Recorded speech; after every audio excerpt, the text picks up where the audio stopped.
నేను మీ మాదిరి. మార్పు జీవితానికి చాలా అవసరం. కానీ ఎవరిలో మార్పు, ఏ మార్పు అని అనుకుంటున్నారా? ఏం లేదండి, కొంతమందిలో మార్పు వస్తుంది అని చెప్పేసి మనం సంవత్సరాల తరబడి వెయిట్ చేస్తూ ఉంటాము. కానీ ఎన్ని సంవత్సరాలు ఎదురు చూసినా నిమ్మకు నీరెత్తినట్టే ఉంటారు. వాళ్ళ ఆలోచన తీరు కానివ్వండి, వాళ్ళు కానివ్వండి, ఏది కూడా మారదనమాట. వాళ్ళు అలాగే ఉంటారు. కానీ అప్పుడు మారాల్సింది ఎవరు? మార్పు అనేది రావాల్సింది ఎవరిలో? ఒక్కసారి చిన్న లాజిక్ ఆలోచించండి. మార్పు రావాల్సింది వాళ్ళలో కాదు, మార్పు రావాల్సింది మీలో. ఏమని? అనవసరమైన వృధా ప్రయాస నేను పడుతున్నాను, ఇంకా జన్మలో వాళ్ళు మారరు, వాళ్ళు జన్మలో నాకు విలువివ్వరు, వాళ్ళు జన్మలో నన్ను ప్రేమించరు, వాళ్ళ ఈ సిచ్యువేషన్ నుంచి మూవ్ ఆన్ అయిపోయారు, వాళ్ళకి మన గురించి అవసరం లేదు అనే విషయాన్ని మీరు గ్రహించి మీరు దాన్ని యాక్సెప్ట్ చేసి మీలో మార్పు తెచ్చుకోవాలి. ఇంకా సంవత్సరాల తరబడి నా టైంని నేను వేస్ట్ చేసుకోకూడదు, మార్పు రావాల్సింది నాలో అన్న రియలైజేషను మీలో రావాలి. మార్పు మీలోనే రావాలి అని ఎందుకు అంటున్నానంటే, మరి ఏం చేస్తారు చెప్పండి? అవతల మనిషిని ఎన్నో రకాలుగా సామధాన దండోపాయాలు అంటారు చూసారా, అన్ని విధాలుగా మీరు ట్రై చేసి ఉండొచ్చు, అయినా మార్పు రాకపోవచ్చు.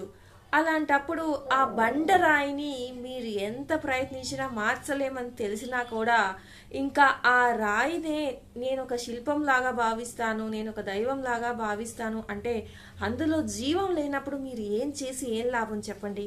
ఇలా అంటున్నానని తప్పుగా అనుకోవద్దు. మీరు అనుకోవచ్చు నాది అమర ప్రేమ, నేను వద్దు అని వాళ్ళు అనుకున్న వాళ్ళని నేను కావాలి అని అనుకుంటున్నాను, అందులోనే త్యాగం ఉంటుంది, అందులోనే ప్రేమ ఉంటుంది, ప్రేమకు అర్థం త్యాగం, ఇలా రకరకాల డెఫినేషన్స్ చెప్పచ్చు మీరు. బట్ కానీ రియాలిటీలో ఉండండి, రియాలిటీని యాక్సెప్ట్ చేయండి. ఎందుకు అంటే ఎప్పుడైనా ఏ బంధమైనా కానివ్వండి, లేదు అంటే ఏ మార్పు అయినా కానివ్వండి, అవతల వాళ్ళు కూడా దేన్నైనా యాక్సెప్ట్ చేసేంత వరకే అది బంధమైనా మార్పైనా ఏ విషయమైనా అండి.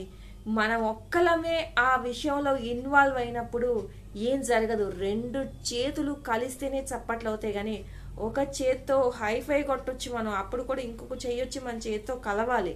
మీరు అనొచ్చు ఒక చేత్తో హైఫై కొట్టొచ్చు కదా అని, బట్ రెండు చేతులు కలిస్తేనే చప్పట్లు అనమాట. కాబట్టి రెండు మనసులు, రెండు మనస్తత్వాలు, ఇద్దరు మనుషులు కలిస్తేనే అది ప్రేమ కానివ్వండి, బంధం కానివ్వండి, మార్పు కానివ్వండి, ఏదైనా సాధ్యమవుతుంది. కానీ ఒక చేత్తో ఒకళ్ళలోనే ఇవన్నీ ఉంటే మరొకళ్ళలో ఇలాంటివి ఏమీ లేనప్పుడు ఏది కూడా సాధ్యం కాదనమాట.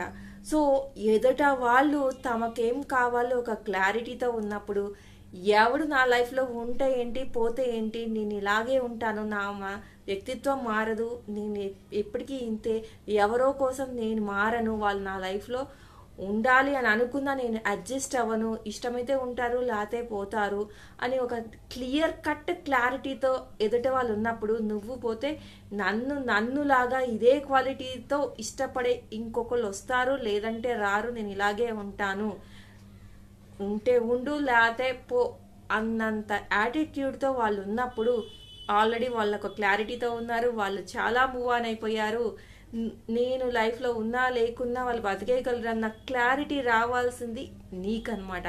మార్పు రావాల్సింది నీలో అనమాట, అవతల వాళ్ళలో కాదనమాట.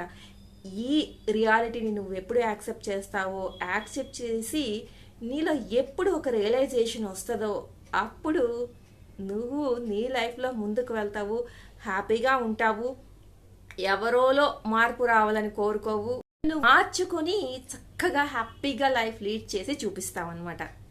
ఇదండి ఈరోజు వీడియో కనుక నచ్చితే లైక్ చేయడం మర్చిపోద్దు. మరి ఇలాంటి వీడియోస్ కోసం వెంటనే ఛానల్ అయితే సబ్స్క్రైబ్ చేసుకోండి, పక్కనే ఉన్న బెల్ ఐకాన్ని ప్రెస్ చేయడం మర్చిపోవద్దు. అలా చేస్తేనే నేను పెట్టే డైలీ నోటిఫికేషన్స్ మీ దాకా వచ్చేస్తాయి. చాలా మంది సబ్స్క్రైబ్ చేసుకోకుండా చూస్తున్నారు, దయచేసి ఛానల్ని సబ్స్క్రైబ్ చేసుకొని చూడండి.